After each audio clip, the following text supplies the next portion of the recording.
Next, I'll be reading Home at Last by Vera B. Williams, published by Chris Roshka.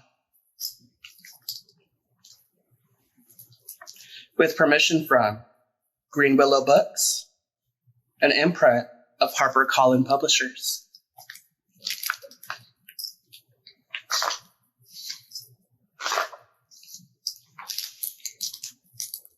Lester tripped over the laces of his new shoes just as he went out the door and down the steps of the Children's Center.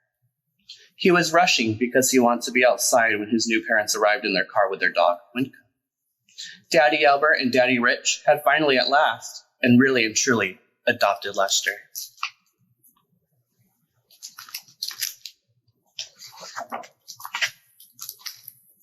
It always takes a long time to adopt someone, Lester had visited Daddy Albert and Daddy Rich a lot. He had a picture by his bed of the three of them, plus Winka. In the picture, they already looked like a family. But it had taken a whole year for the paperwork to be finished. Lester saw a car coming down the street. "They're here!"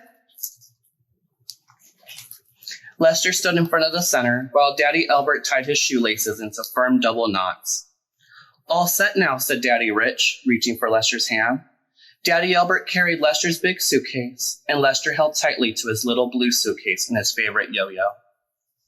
He kept turning to check on Winka, who waddled along behind them. They were going to Daddy Albert and Daddy Rich's car.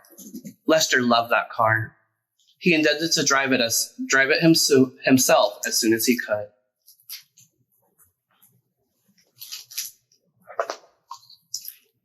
When they got to the house, Lester helped his new Daddy Albert and his new Daddy Rich put his new clothes into his new drawers. He slipped his yo-yo into his pocket and followed them to put his big suitcase away with the other suitcases up in the attic. As they climbed the steep stairs, Daddy Rich pretended the attic was a haunted house. "You won't need this suitcase anymore, sport," Albert told him. "No more moving here and there and everywhere. You're home with us now." But Lester would not let his little blue suitcase stay up there in the attic. He showed Daddy Rich that it was full of his best action toys. "Those will look neat lined up in your new toy cupboard," said Daddy Rich. But the little suitcase was where they had always lived. "They have to stay right here in case anyone comes to hurt me," said Lester.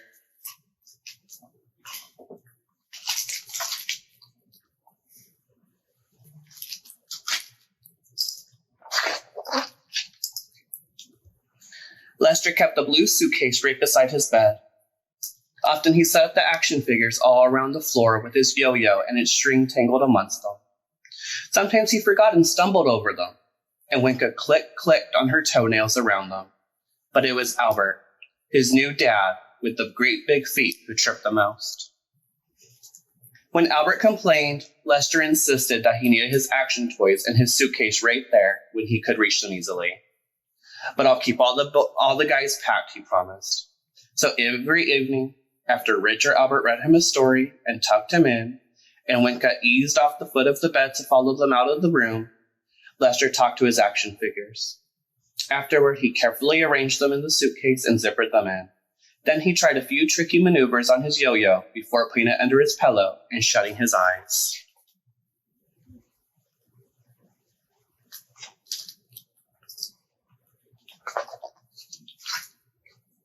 But late every single night, Lester would appear in his parents' room with that suitcase, first in the doorway, and then moving silently to the foot of the bed where he would pat Winka on her wrinkled velvety forehead. The first few times he made this night trip, Winka snuffled and barked a little and shifted her great weight a lot, but she was getting older and she loved her sleep. Soon Lester could tiptoe right by her to the head of the bed, and there he would stand waiting and waiting and waiting, and swooping one of his guys over his daddy's sleeping bodies. When Daddy Rich and Daddy Albert finally opened their very sleepy eyes and saw their new son, Lester, standing by their bed, they would say, "What's wrong? What's the trouble, sport?" Daddy Rich would feel Lester's forehead for fever and ask if he was too cold or too hot or too hungry. A few times, Daddy Rich and Daddy Albert, followed by Winka, even took Lester into the kitchen and fixed him hot cocoa and toast. His daddy sleepily slurped up the cocoa, and Winka sleepily crunched up the toast. Because it was not cocoa and toast Lester wanted.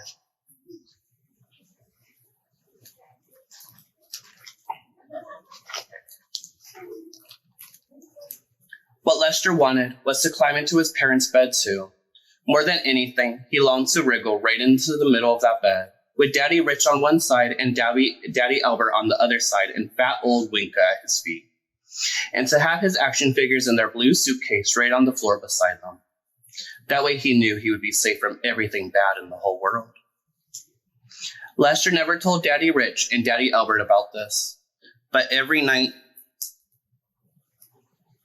as though he had an alarm clock ringing in his belly, he grabbed his suitcase and made his expedition down the hall and through the door to the side of the bed.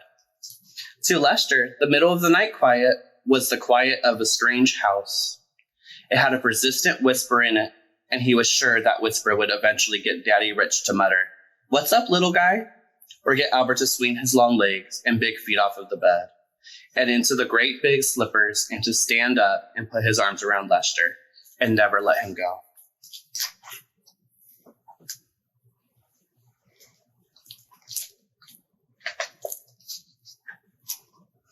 Lester's first parents had died in a bad car crash when he was little, and he had lived with his grandma until she became very old and sick.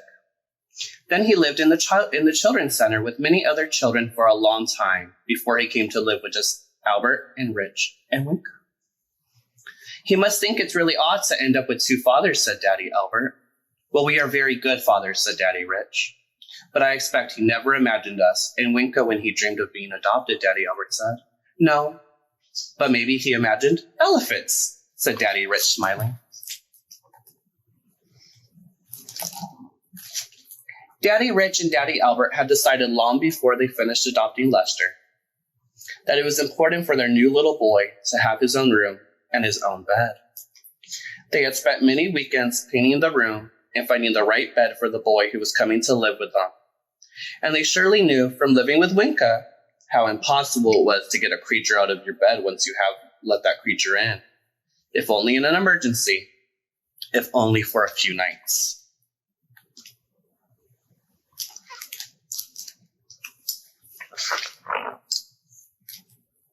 So each night, in the middle of the night, Richard Albert led Lester back to his own bed. They sat with him and talked about the yo-yo contest he was registered for, and baseball, and his new cousins, and all the things they planned to do together. They asked him about his friends at the center. They explained that all of them in bed together was special for Sunday mornings. Mornings when they could sleep late and no one had to go to work or school. And perhaps they could even eat pancakes in bed, but only on Sundays, and maybe New Year's Day, and the 4th of July.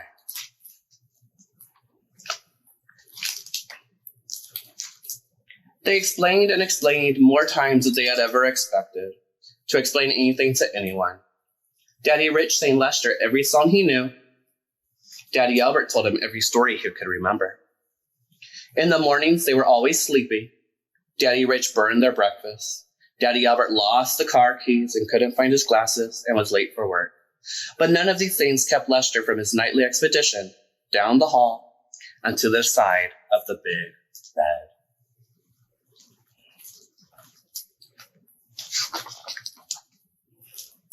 Daddy Rich brought home a new two-wheeler. It was Lester's first bike ever. Lester was so excited.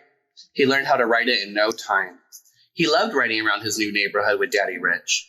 One day, as they licked the last of their cones from the ice cream man's truck, Daddy Rich said, "See, little guy, life's not so bad." Then Lester wadded up his napkin and, standing on his tiptoes, he reached up and wiped the strawberry ice cream from Daddy Rich's mustache. "Hey, who's the dad here, little fella, me or you?" Rich asked, grabbing Lester around the middle. Lester was so happy, he rammed his head into Daddy Rich's belly, and the two of them ended up in a sticky, silly wrestling bout. And Lester won.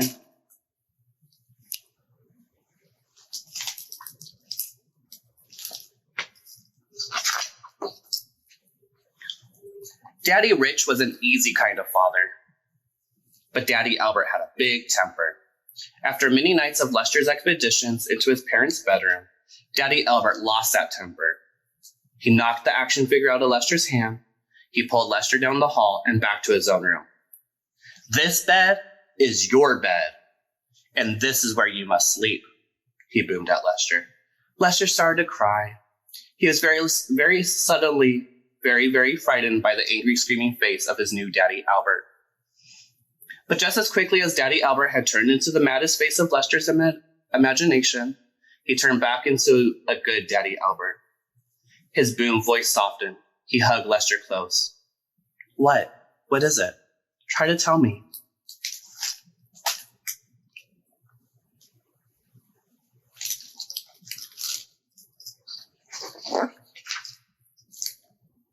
"It's lonely in here with just me," Lester said, squeezing out the words. "There's all three of you in your bed in there. And in here is nobody, just me. I'm scared. What if somebody comes and takes me away, right in the middle of the night? What if bad people come really quiet on tiptoes? Or what if they fly in and you don't even hear them?" Daddy Albert felt so bad. He rocked Lester and listened to his sobs and worried. Daddy Rich listened and tickled Lester's back and worried too. But Winka listened, and Winka took action.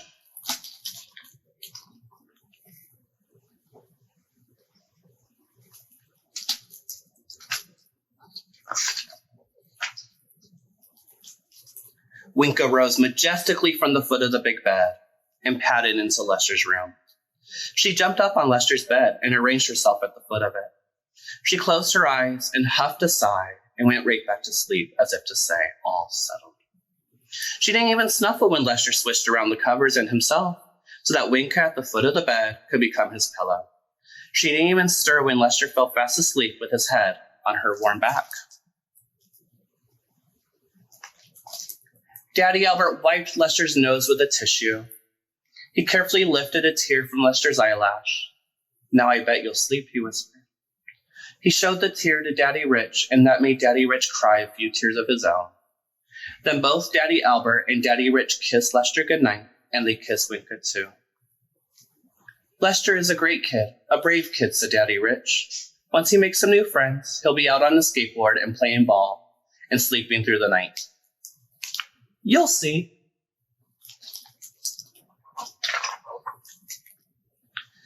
Daddy Albert remembered it was not so easy to make friends in a new place. The kids think you're a different species, like from Mars.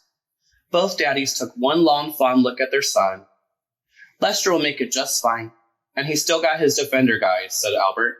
"He'll depend on them less and less now that he's got you and me on his side." "And Winka too," Rich added. "Two not-so-smart dads. One brilliant dog," said Albert. "Maybe Winka should have adopted Lester instead of us."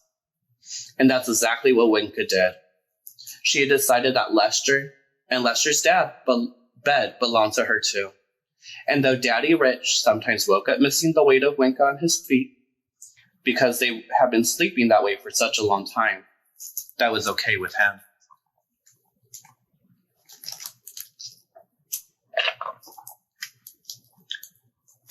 On Sunday mornings, Winka would return to her time-honored spot at the foot of the big bed.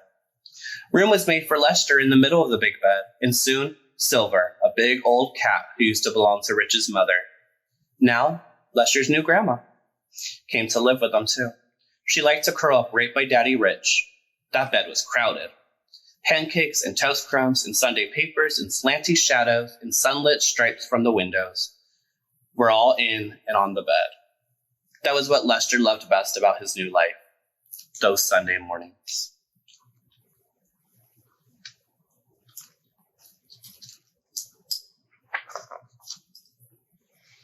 But he also loved when his new cousins, all four of them, stayed over on Saturday nights.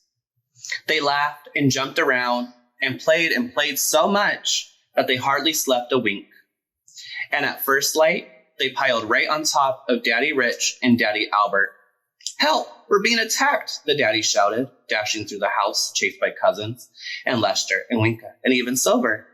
And then it was pancakes for everyone, and then an entire day of more games and walks and snacks and fun together.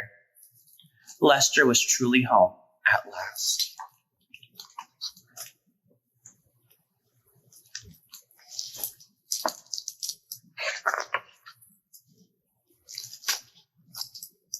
That was Home at Last, written by Vera B. Williams,